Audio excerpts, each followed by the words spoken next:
In-depth journalism in the Memphis community, the Daily Memphian is of Memphis, not just in Memphis, and seeks to tell the stories of this city. TheDailyMemphian.com. Truth in place.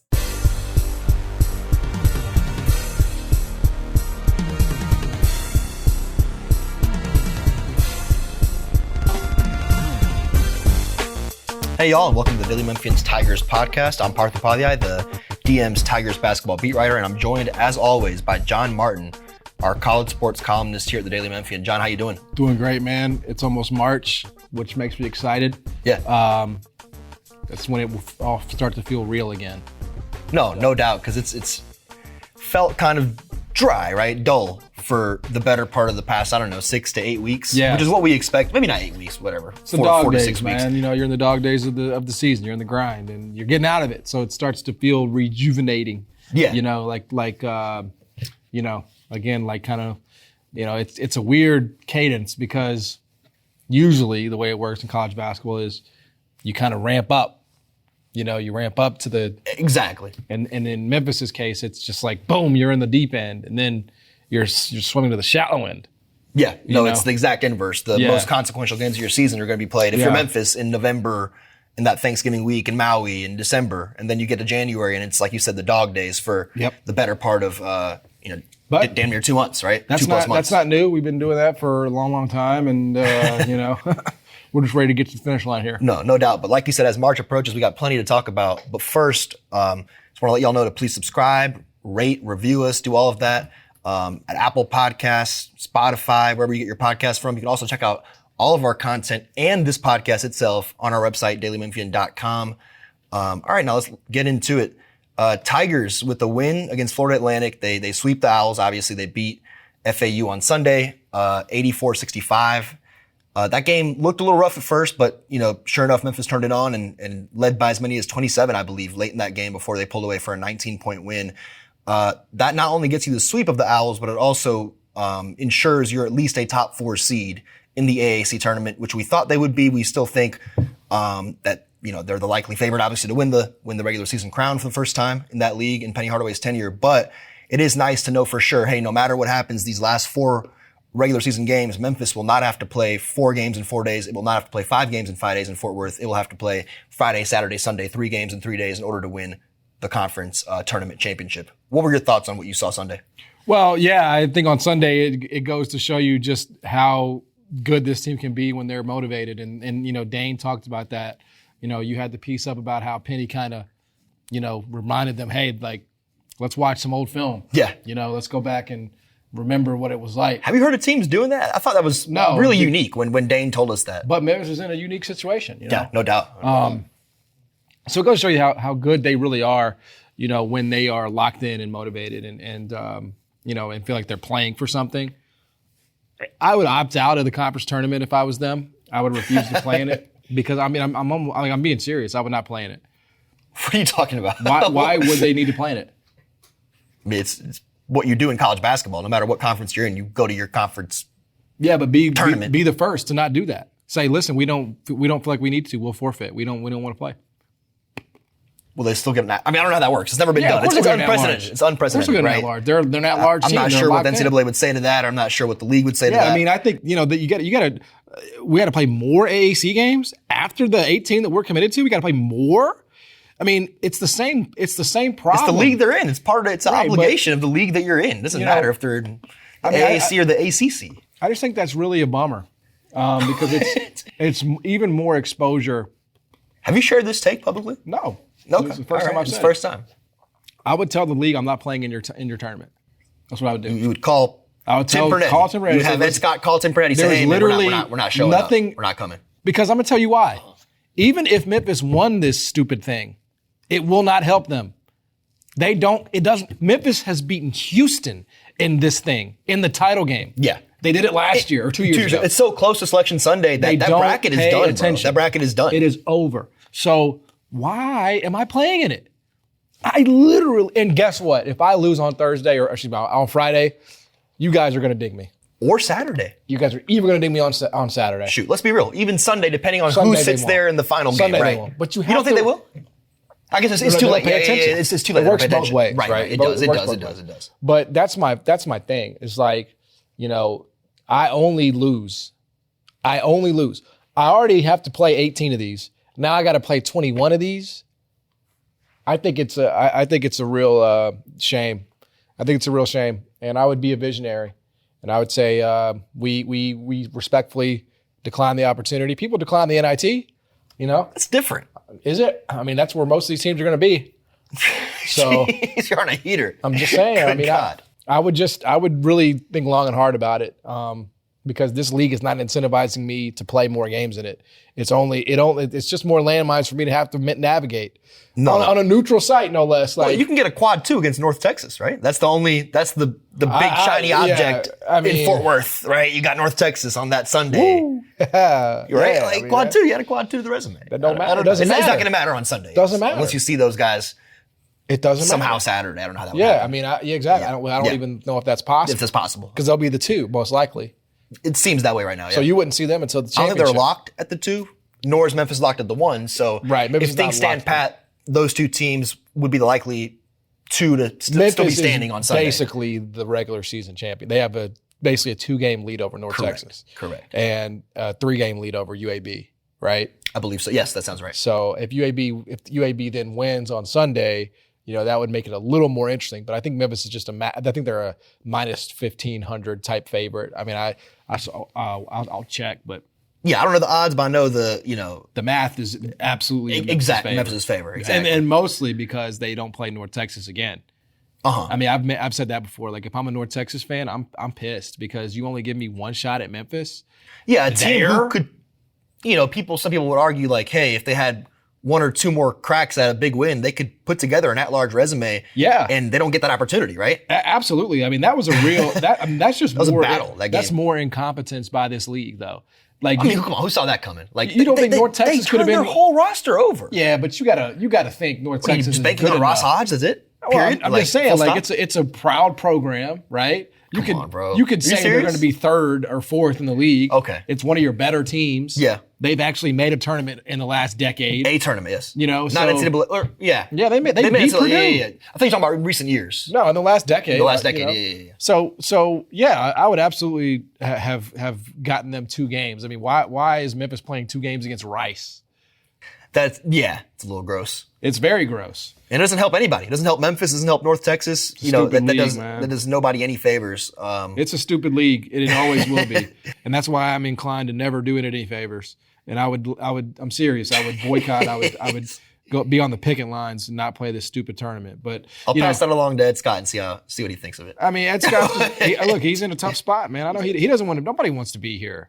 He's in a tough spot. Trust me, nobody wants to be here. But yes, at least Memphis has the double bye, so we only have to play 3 of these instead of 4. No doubt. And obviously that FAU win came, on the heels of a tough loss, the Wichita State loss, which happened February 16th in Wichita, Kansas, in the Roundhouse. A rowdy environment, went to overtime, and the Tigers fell short. Just the bounce back effort. We've seen Memphis, come up short only a few times, but still at times this season. And every time they've done that, whether it be the loss, to Auburn and Maui, right?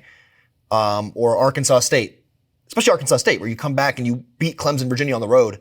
Mississippi State, you come back from winter break, Christmas break, whatever, beat Ole Miss and rattle off 4 straight. Same thing with Temple. That's when they had their longest winning streak of the season. So, we've seen this team respond in a way that last year's team, I don't think would have, right? To adversity and to shortcomings. Oh, yeah. Just in terms of basketball on the court, what'd you see the Tigers do differently, if there was anything that you saw different in their approach and their energy and their effort against FAU versus Wichita State? I think it's always about the energy, really, with them. Right. I don't think it's anything, schematic. I mean, I guess if you want to talk about matchup zone, not really working against Wichita State. Yeah. They carved up Tulane's matchup zone as well over the weekend. Which I thought was a turning point, right? Or you're talking about Wichita State carving up Tulane. I got it. Yes. But schematically, I just think, Bijan Cortez makes a 3. He shoots 33% from the field, from distance. So, it happens. That's the thing. It's like you lose games on the road, bro. It happens in college basketball. Like Michigan won 49-46 yesterday at Nebraska. It was an absolute rock fight, dog fight, slugfest, whatever you want to say. Like they could have easily lost that game. So still Nebraska's obviously better. We don't have to go yeah, there. no, it's better, but I team. mean, it's it's still they're in the same universe. It's not like Nebraska's this absolute lock of a tournament team. 47th in Ken Palm. What's Wichita State? Wichita State is sitting at I think 121. I mean, they had a horrible start to the year, but what are they? What are they since the February, since January? I mean, who knows? If we sort the data on Bar Torvik, it might be a different story. Yeah, listen, I am a big believer in doing. Shout out Torvik, bro. Because when you're talking about college basketball, you're talking about teams have seasons within the season. They do. They have sample sets of 2 weeks, 3 weeks where they might look amazing, like Memphis did in Maui. Yep. They might have a couple weeks where they're like Kansas State had that terrible start to the season, and then they caught fire for a couple of weeks. So you're going to have peaks and valleys in the course of it's a long road. Absolutely right. And so the season-long perception of Wichita State might be, oh man, they were so bad in the non-conference, and they were. But what are they now? That's now they've won 3 in a row, right? What are they today? And I think that's just kind of what you run into. Like Memphis caught Wichita State at a bad time, at their place on a Sunday afternoon. Yes, Memphis should be perfect. Memphis should never lose a game. Memphis should never even think about losing a game. Memphis should never even entertain the possibility of that happening. But it does happen, and unfortunately, when it does, Memphis gets extremely punished. So no doubt.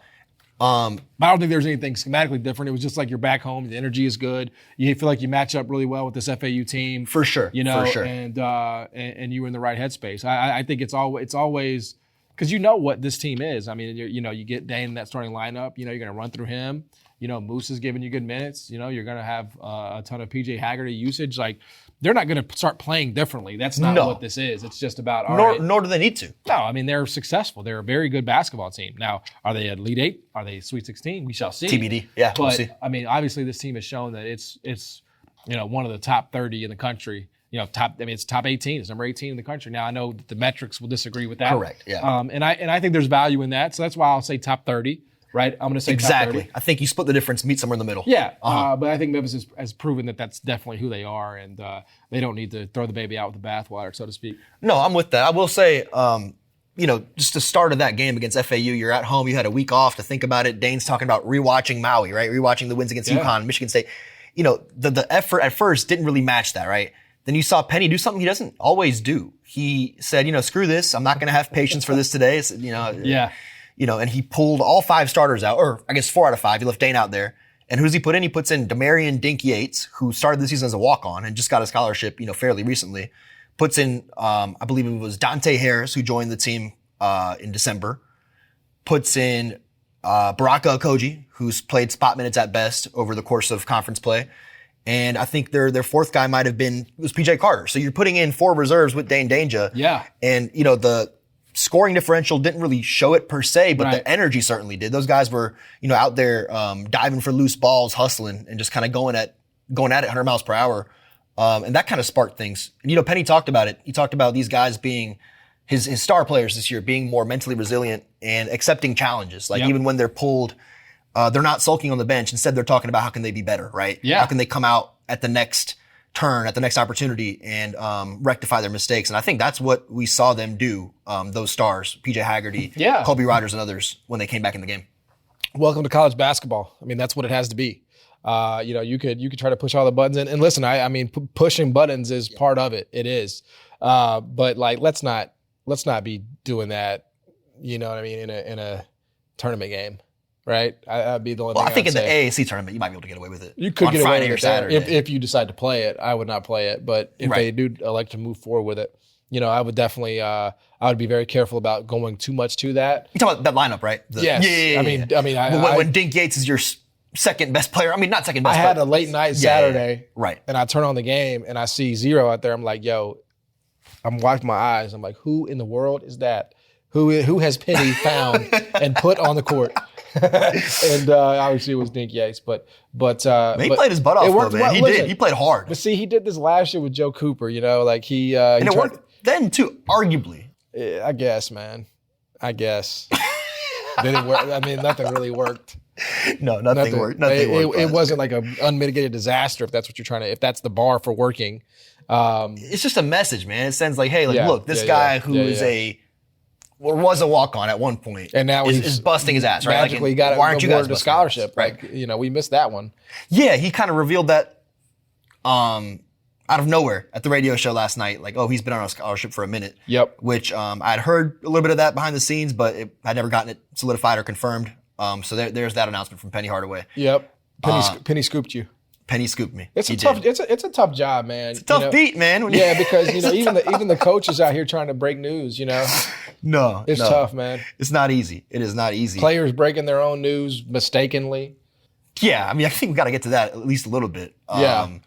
Danger. Nobody knows what the hell is going on for the most part. It's kind of been a bit of a theme. I mean, a little bit.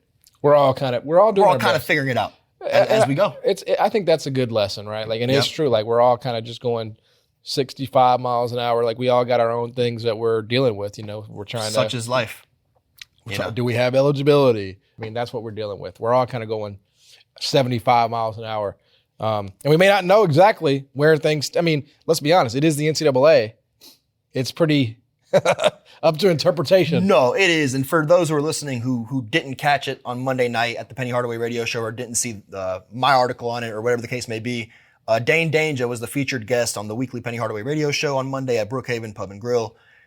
He is ending his appearance toward that back part of the hour, the final few minutes of the hour with host Jeff Brightwell. Jeff is saying, man, like, wish we had you for longer. Like, sucks it's, the end of the road. Like, final few games in a Tigers jersey. And everybody's cheering, right? Like, people are standing up and applauding because, Dane's become this kind of fan favorite in the city. So people are whistling and hooting and hollering and cheering. And somewhere in that noise and chaos, Dane goes, wait, I have another year.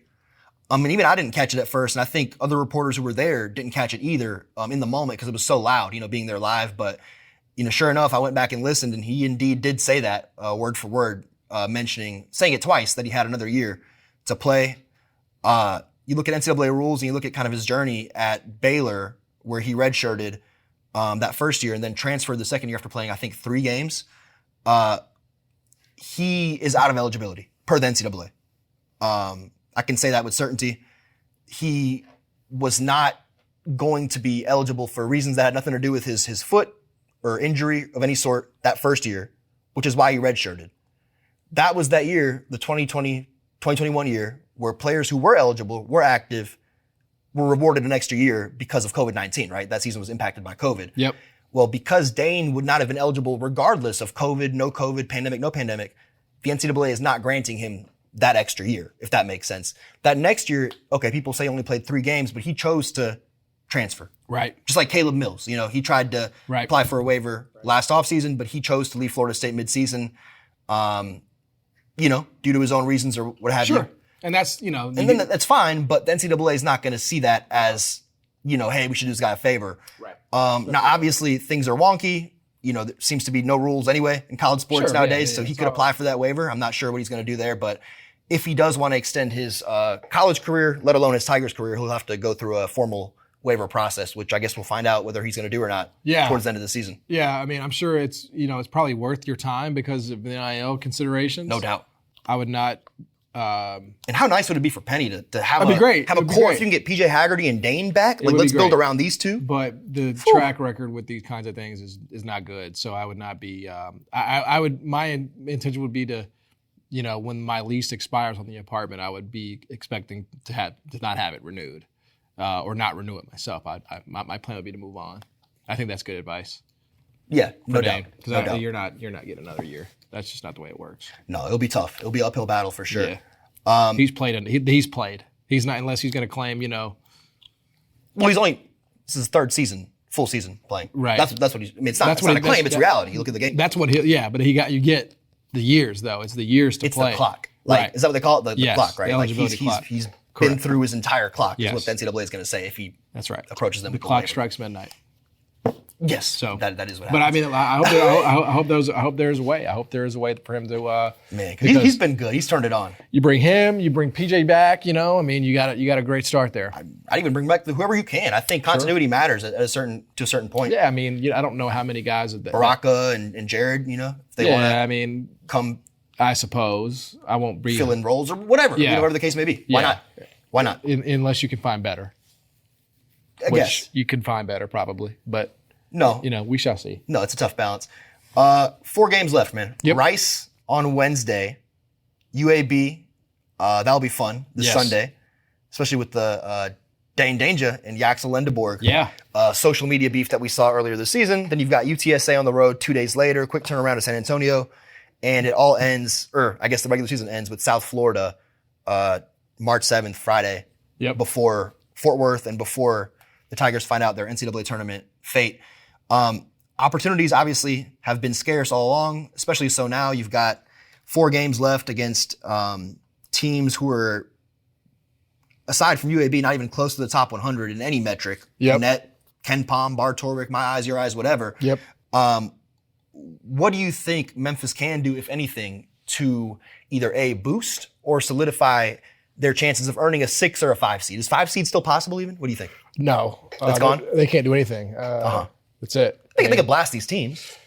I don't think that's going to be compelling enough, though, to move them up. I mean, you got to consider other teams are doing things, Mississippi State's at Alabama tonight. What if they win? Yeah. Right? I mean, Ole Miss, gets to play Tennessee and Florida. And, I mean, Memphis is stuck. Wherever they are today is where they will be, even if they win out. If they lose, obviously they'll drop. But if they're a 7 today and they run the table, they will be a 7 on Selection Sunday. If they're a 6 today and they run the table, they'll be a 6 on Selection Sunday. But I think they're a 7 no matter what, most likely.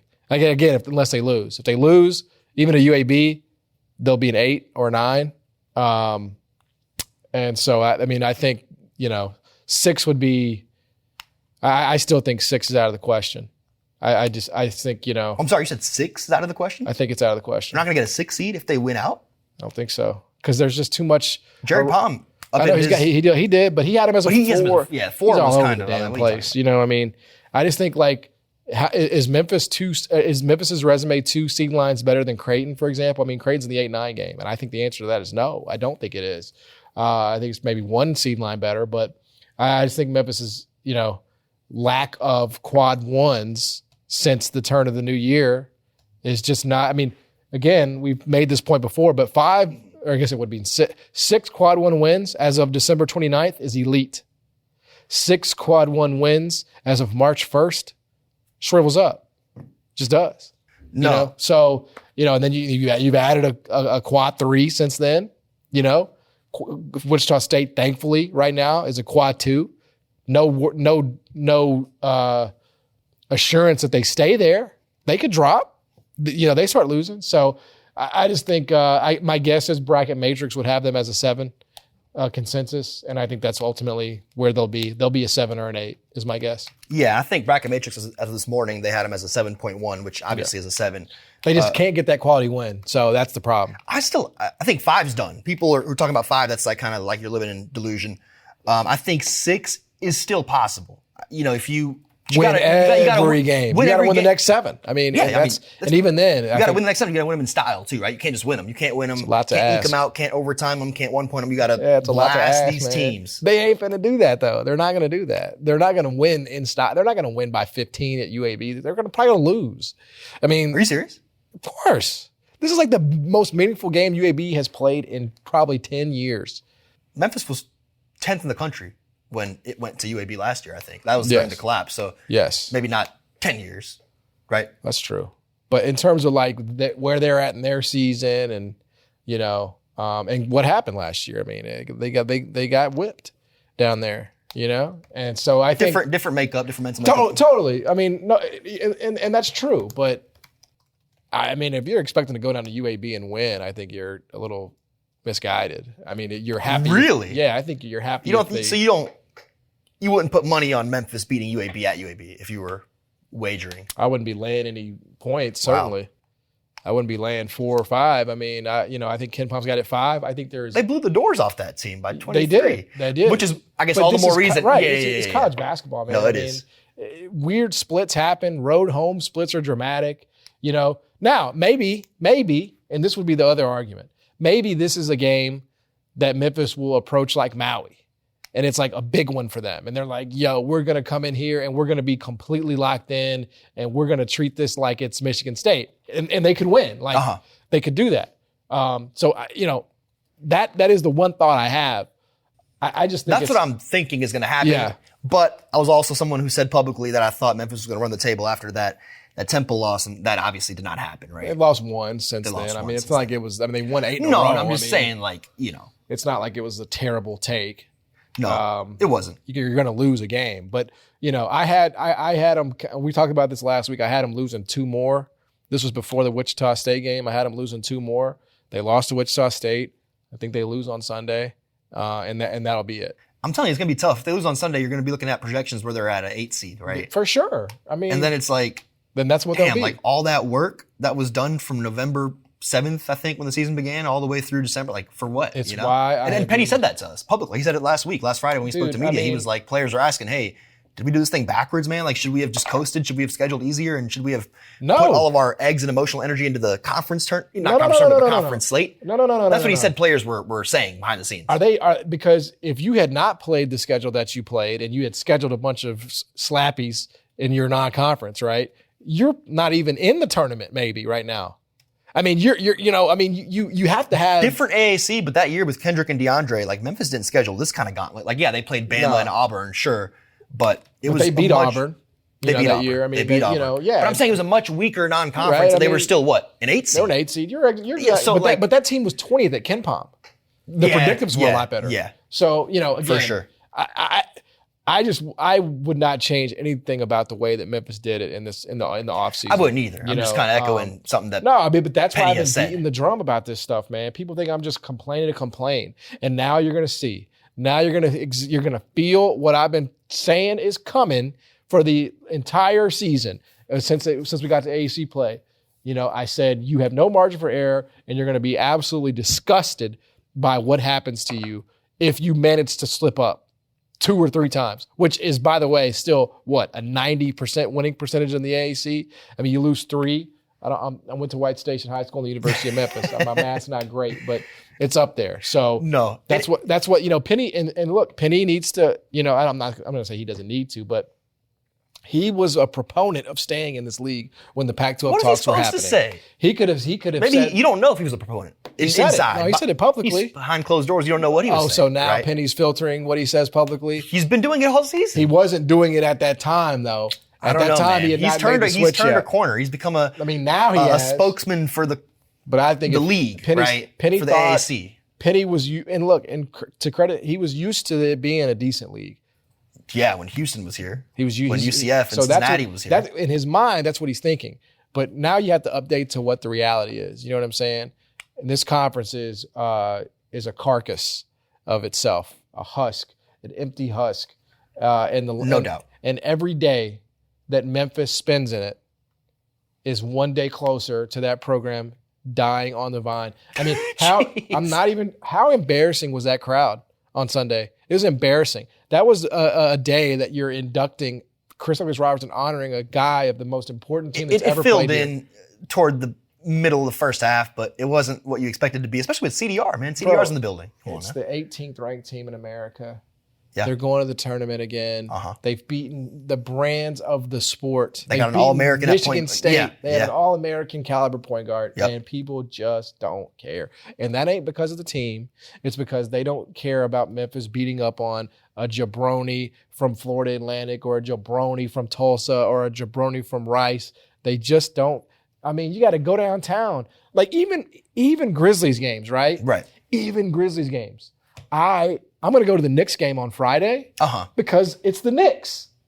Some people want to hang out with me there. I'm not going to be able to do that. I mean, it is what it is. My time is very limited. But if they were playing the Wizards, would I be going on a Friday night? No, I would not. You'd be at the crib, or doing something else. It's still John Moran, it's still the Grizzlies, but I want to see a good game. I want to see a good opponent. Otherwise, I'll just stay home and watch it on TV. That's the calculation that is being made every Wednesday and every Sunday at the University of Memphis by their fans, and it's never going to change until and unless you leave this league. So they can try to delay the inevitable or deny that all they want, but they need to address it. Otherwise, they're going to be in a bad spot. It's got to be feasible, right? And we can talk about this all day, and we've talked about it in previous podcasts and articles and columns and whatever, right. But it's just got to be feasible at the end of the day, and maybe it will be. I think Tiger fans are hoping it will be, and shoot, man, it'd be nice to cover more meaningful basketball games for me too, as a media member. Exactly. Right. Like Let's from make it January, selfish. February, No, March. exactly. Yeah. I mean, Like how much more fun yes. would it be, to actually be talking about games that matter in January and February? Yeah, like, we're not sitting here having the same version of the same conversation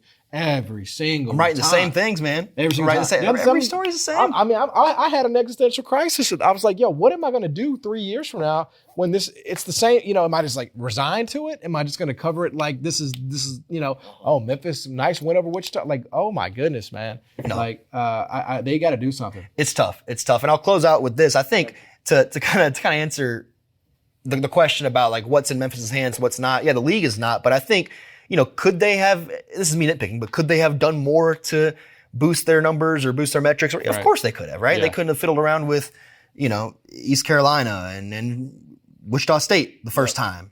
Rice. Like those are games that were really costly. Those are those three that come to mind. There's several of those that we can sit here and name, but it kind of is what it is. It's just baffling to me that, a team that, and I wrote about this in my Tigers Insider earlier, a team that's tied for 14th in the country with most quad one wins, right? Mm-hmm. Only 13 others have more than 6 quad one wins in the country, is going to be resigned to a 7 seed? Like, come on, man. What are we talking about? It's tough to square. What are we talking about? But that's the world you're in, man. No, it's tough. It's the world we're in, and it's the world we'll continue to be in. And it keeps on spinning. It keeps on spinning. Keeps on spinning. 4 games left, brother. And then they opt out of the tournament, and then we're on to the NCAAs. We will see about the opt-out of said tournament. Thanks for listening, everybody. That kind of does it for us today. We will catch you guys sometime soon.